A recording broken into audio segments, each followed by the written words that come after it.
Alright guys, it is time to review It by Stephen King.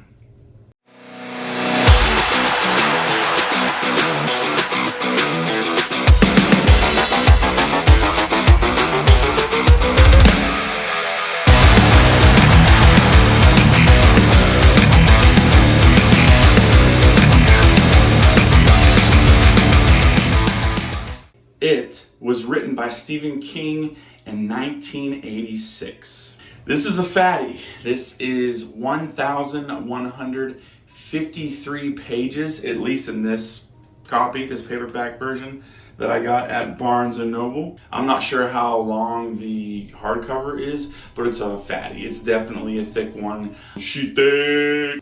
So this is the second longest book that King has ever written, next to the uncut version of The Stand, which is over 1,200 pages, depending on which version you have.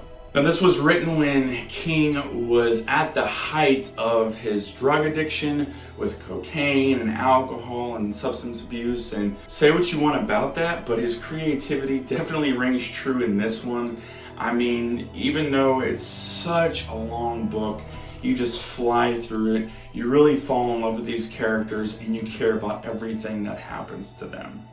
Now, when people think of the book It, or even the movie adaptations, they basically think of Pennywise, the scary, demonic-looking clown. And yes, that is true.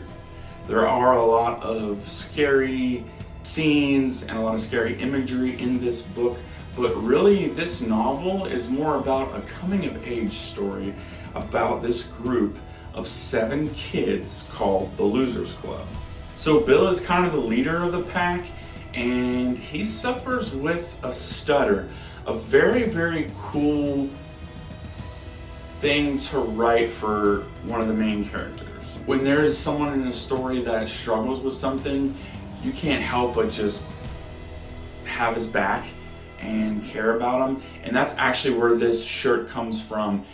The text on this shirt: he thrusts his fists against the posts and still insists he sees the ghosts. This is more or less kind of a tongue twister that Bill uses to help practice on his stutter. He gets better with his stutter later on in the book.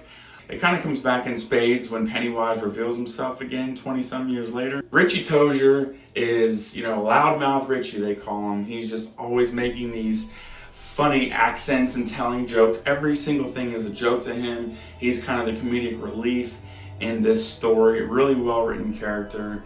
And I've heard some people not really care for the actor's portrayal in the newer It movies. I totally disagree. I think he's really good. I think he did a great job in Stranger Things and a really good job here, to be honest with you. Beverly Marsh, the only female character here in the Losers Club, her backstory is kind of really hard to read. Not quite as crazy as the movies, but there is about one paragraph where it's like, what the crap? But other than that, it's actually not too bad, other than that one scene at the end of the book, which is like 5 or 6 pages. Why, Stephen? Why? And the weird thing about that is that King tried to not only just have it be a random scene, but have it be integral to the story toward the end of the book. And it's just, they're 11 years old. Come on, dude. Ben Hanscom, kind of the chubby kid of the group. One of my favorite characters. I love this guy. And it's not just, I feel bad for him because he's heavyset. No, he has heart of gold. He is an awesome character. The poem, the little haiku poem that he writes for Bev, and it's precious. It's awesome. But he's also really smart, the way he's able to kind of figure out how to solve the problem of the dam. Kind of sets up a little bit of a foreshadowing, I guess, of his ability to be an architect in the future. Mike Hanlon, the black kid of the group, I love this story arc of the book. It's pretty sad. He experiences some racism in this book, and even though it's written in the 80s, the kids are, they grow up in the 50s, right? So it's not till later in the 80s when they come back when they're adults that they deal with Pennywise again. But some of the things that are said are pretty hard to read. The N-word is used a lot, actually, and I think that's what turns people off to King. Honestly, I mean, you look at books like The Stand, even the Dark Tower series, he uses the N-word a lot. But for me, I think that it adds to the story. It just helps you care about the characters that much more. And this group of freaking idiot kids, led by Henry Bowers and Belch and Patrick Hockstetter, Henry Bowers is the leader of the schmuck pack, and he is super racist, and God, I hate that character. But yeah, Mike Hanlon is super integral to the story. He's the only one that stays in Derry. All of them leave, right? All 6. And he's the only one to stay in Derry. They all live more or less successful lives. They make good money and live pretty good lives outside of Derry, and they forget about the events that happened. But Mike, the library, stays throughout those 20-some years or so, and he remembers everything because he stays. So he then realizes, oh my gosh, Pennywise is back. And if you've read the story or seen the movies, you know that they make a bond, having kind of a blood brother sister kind of thing with the group there.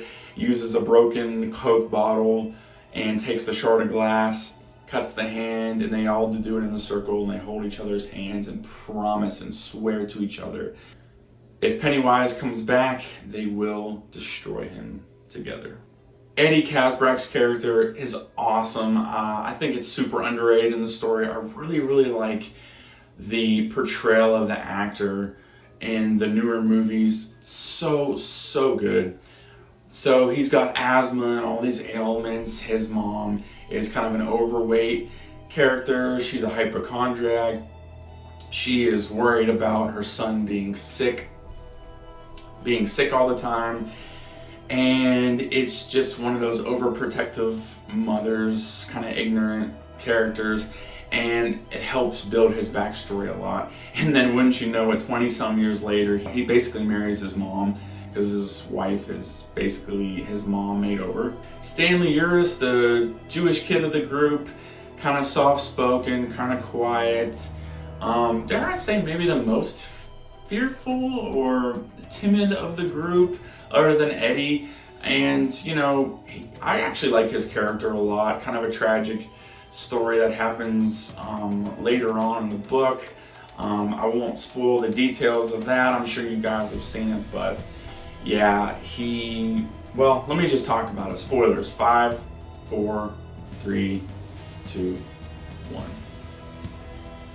So when they realize it's time to come back to Derry, when Mike calls each of them and they finally remember the events that took place there, Stanley kills himself.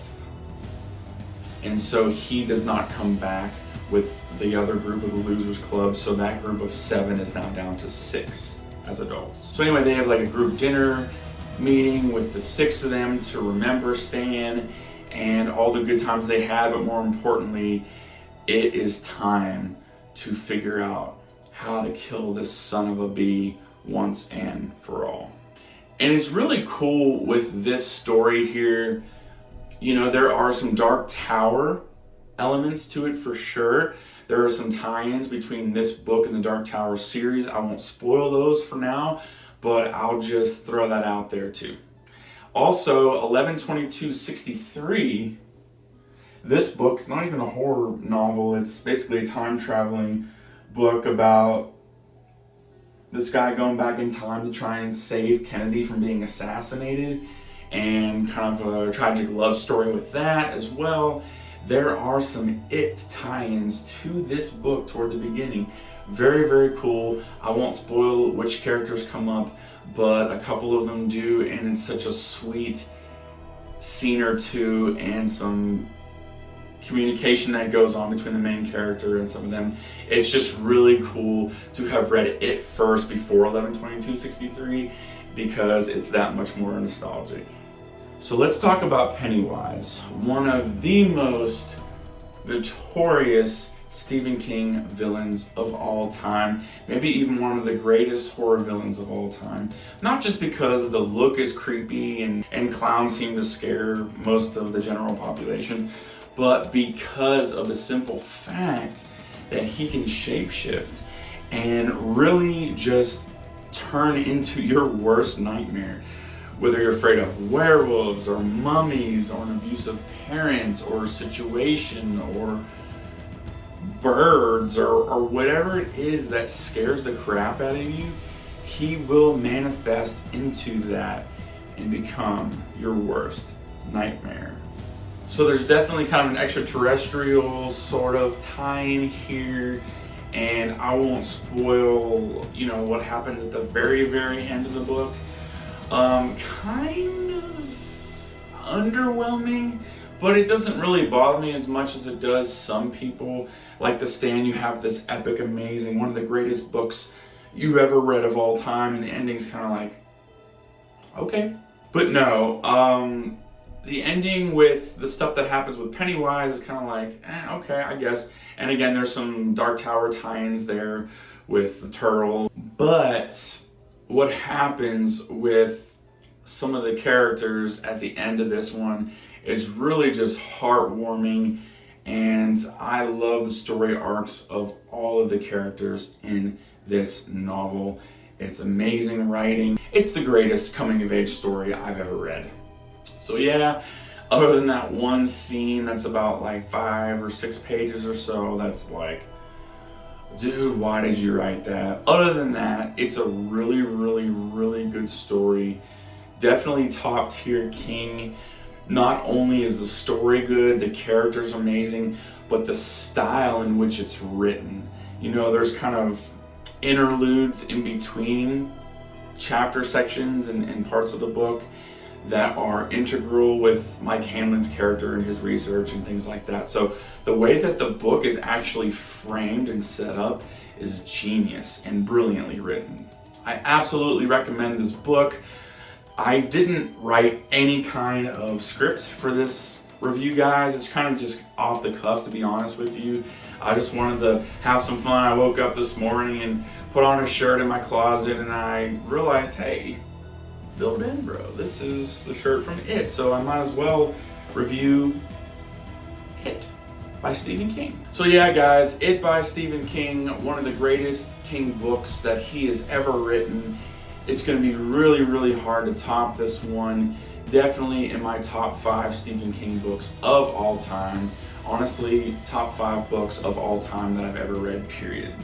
That's going to do it for me, guys. Make sure you hit like and subscribe and click that notification bell to all so you don't miss any of these book reviews or my horror movie reviews.